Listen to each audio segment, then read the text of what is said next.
Sahabat, saya mulai dari kutipan Yunani. Kutipan ini menyatakan bahwa bumi sangat besar, tapi matahari lebih besar. Matahari sangat besar, tapi manusia jauh lebih besar.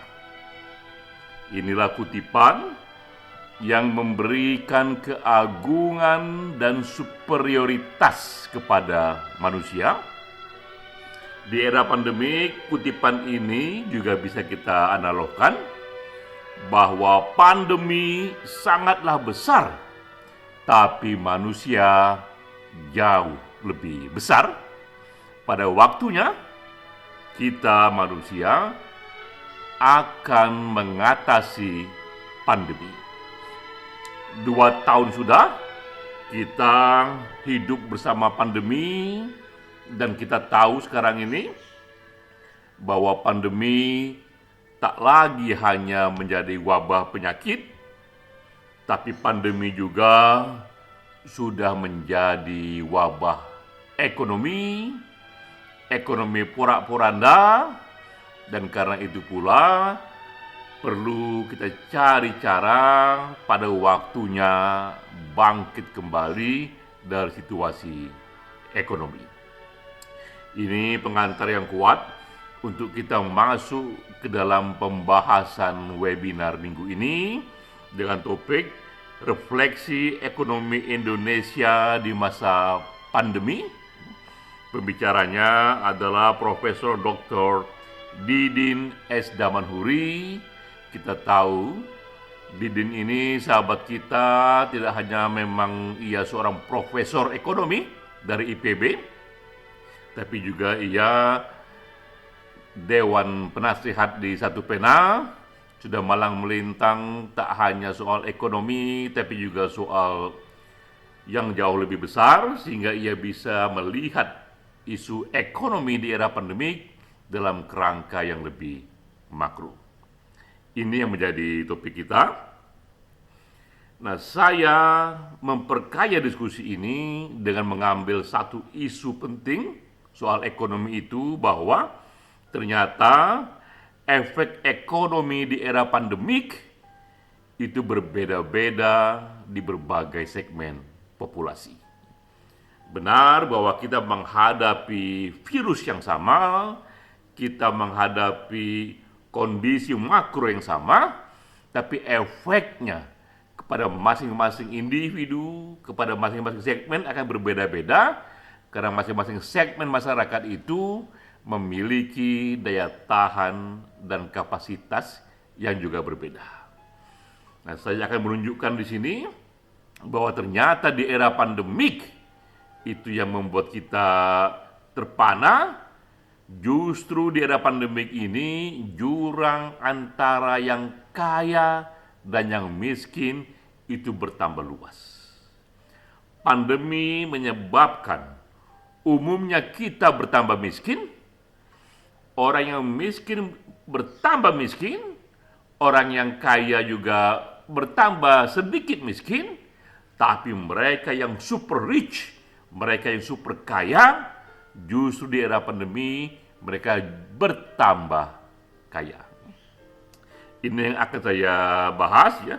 Saya akan memberikan klasifikasi bagaimana efek ekonomi era pandemik ini terhadap 40% orang yang paling miskin di dunia, juga terhadap 40% orang yang paling kaya di dunia, juga terhadap 1% orang yang paling kaya di dunia, juga efek ekonomi dari pandemik terhadap 0,01% the super rich, orang yang super kaya di dunia. Bahkan yang lebih jauh lagi, puncak dari segala puncak, efek pandemik terhadap 10 orang paling kaya. Dengan sendirinya untuk membahas ini, kita perlu mengolah data, dan data harus diambil dari sumber yang kredibel. Ini sumbernya, saya menggunakan data dari World Bank, dan juga dari media-media yang kokoh, yang kredibel, The Economist, Time Magazine, CNBC, dan The Guardian. Dengan menggunakan banyak media dan sumber ini, maka data-data itu bisa bersinergi dan kita pilihkan data yang kita yakini akurasinya. Pertama, ini datanya bahwa efek pandemi ini membuat 40% dari mereka yang tadinya sudah miskin itu bertambah miskin. Jadi mereka yang miskin, 40% yang miskin di era pandemi ini bertambah miskin sebesar 6,7%. Jadi kita lihat betapa hebat efek ekonomi ini di era pandemik. Orang yang miskin pun jauh bertambah miskin lagi, dan jauh lagi lebih menderita adalah orang yang miskin di negara miskin.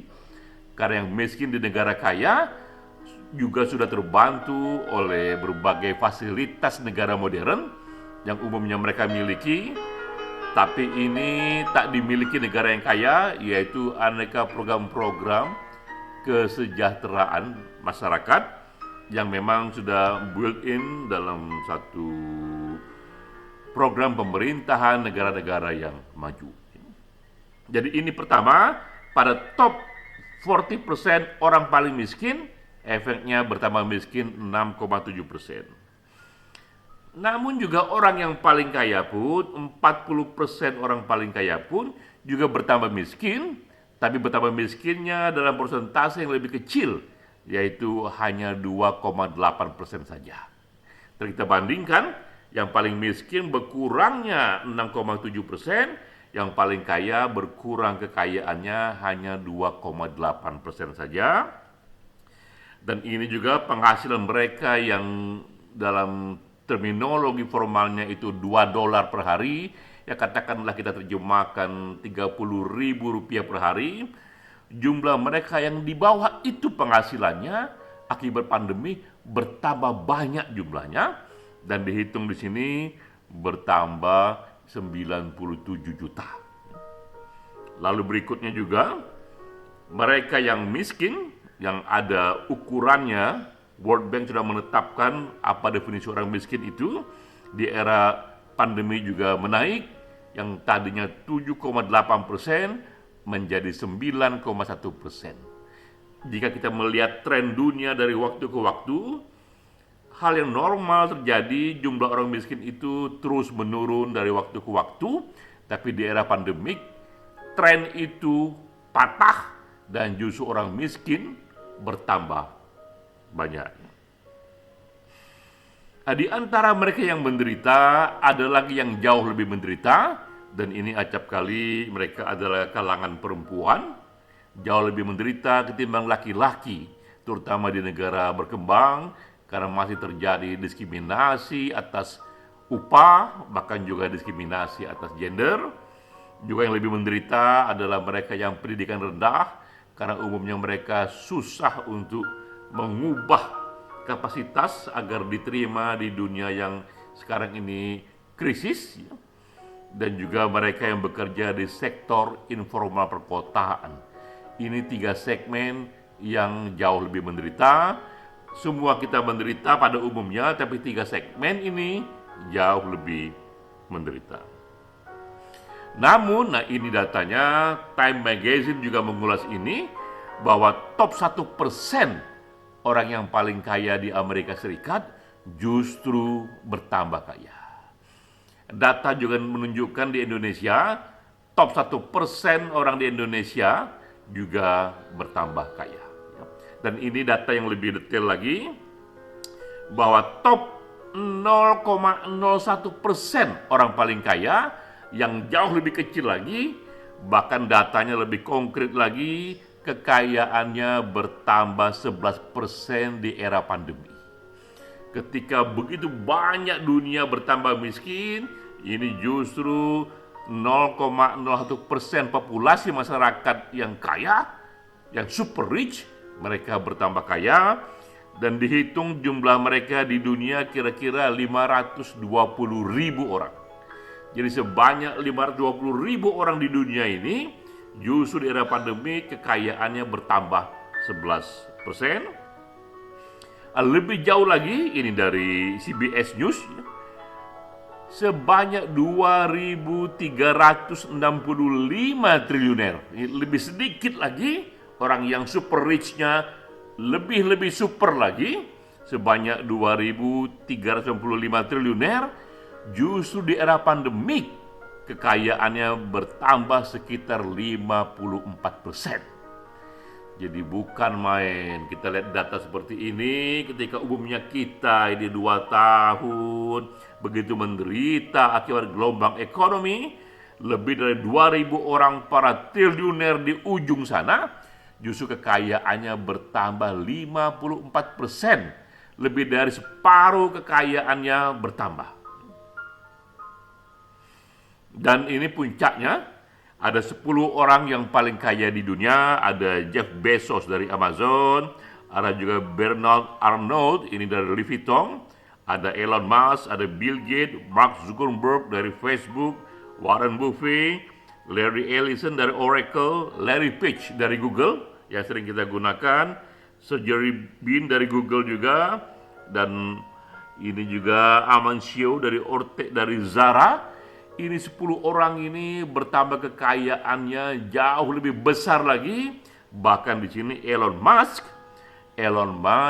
di era pandemik kekayaannya bahkan bertambah 560%. Ini bukan main, kita geleng-geleng kepala bagaimana bisa ketika pandemik ini menerpa umumnya kita, ada 10 orang yang bertambah kayanya minta ampun, bahkan Elon Musk bertambah kayanya itu 560%.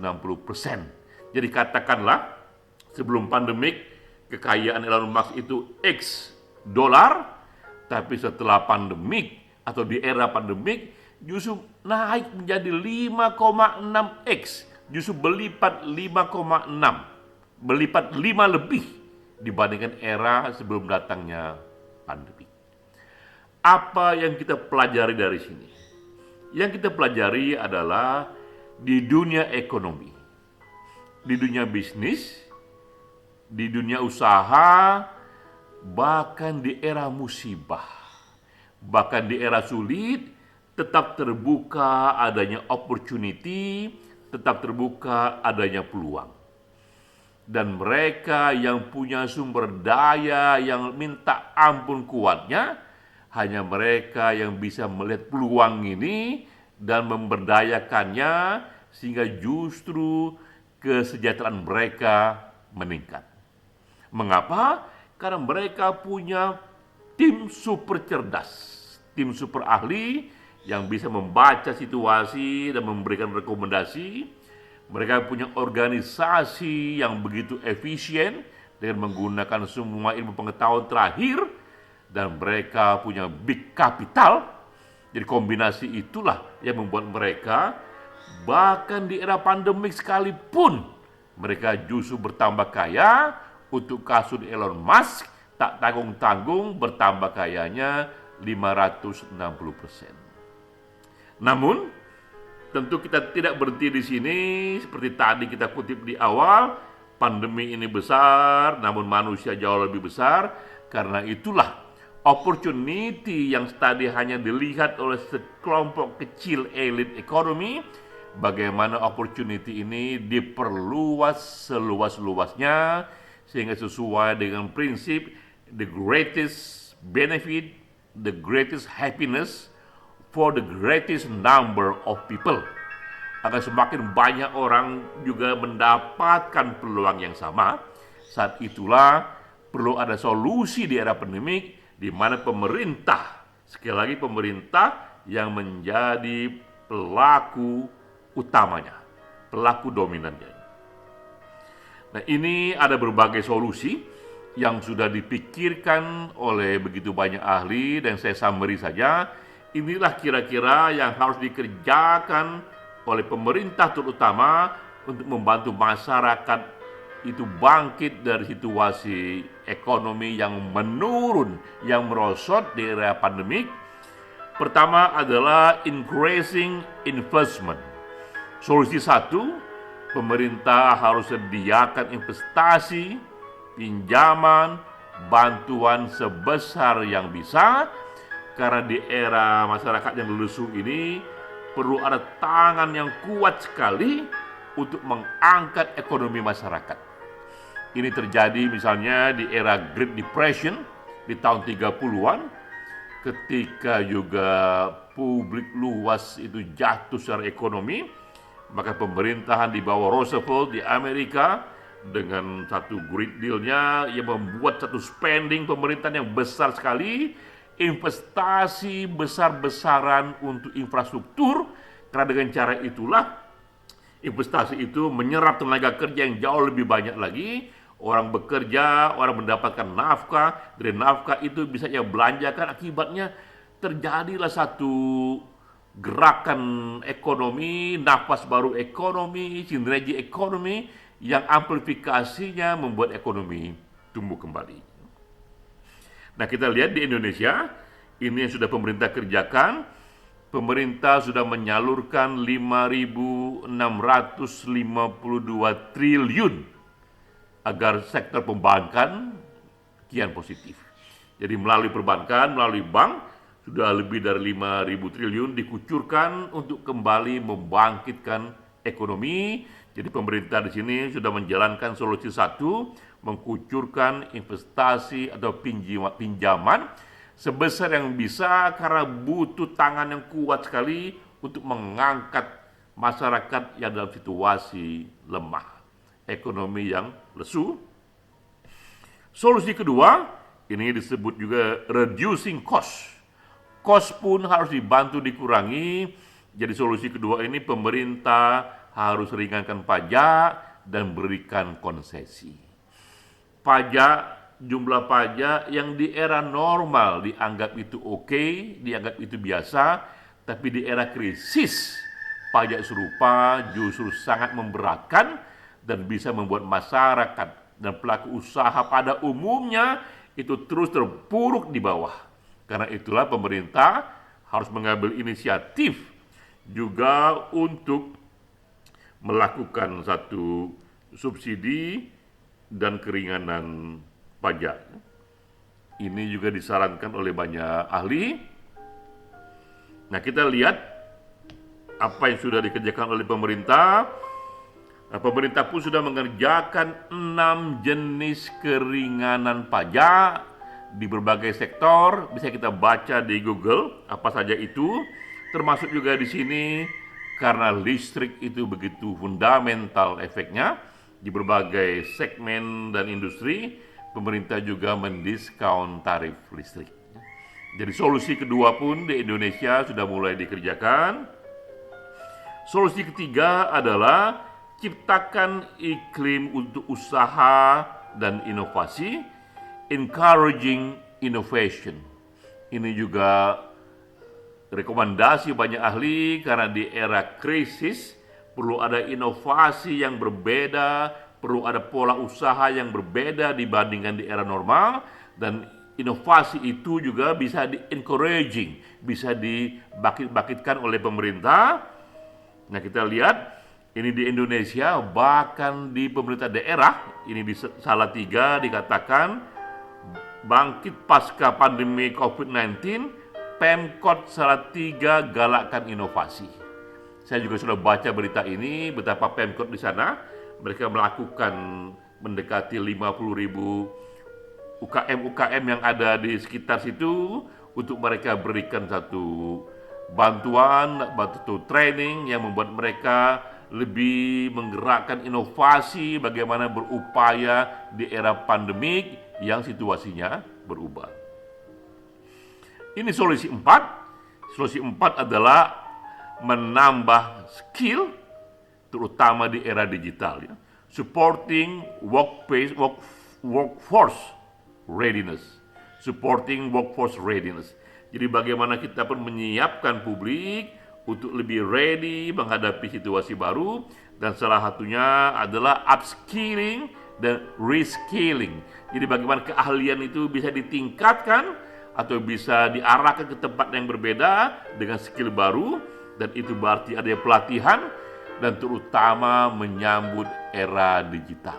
Ini solusi keempat, dan kita lihat juga ada Kominfo yang juga melakukan pelatihan UMKM, salah satunya pelatihan digital untuk para petani. Jadi kita lihat petani pun di sini, karena ini merupakan mayoriti dari profesi di Indonesia, skill mereka pun di-upgrade di era pandemi agar bisa menghadapi situasi baru dengan cara yang lebih jitu lagi. Nah, inilah temuan-temuan yang direkomendasi oleh para ahli dan sebagian besar sudah dikerjakan di Indonesia. Kembali kita kepada kutipan di awal, 2 tahun sudah kita berkubang dalam pandemi ini, ya Tuhan, begitu lama pandemi ini, begitu banyak sudah ekonomi yang merosot. Pandemi ini sungguh besar, tapi seperti kita katakan di awal, manusia jauh lebih besar. Pada waktunya bersama kita kalahkan perang melawan pandemi ini. Salam.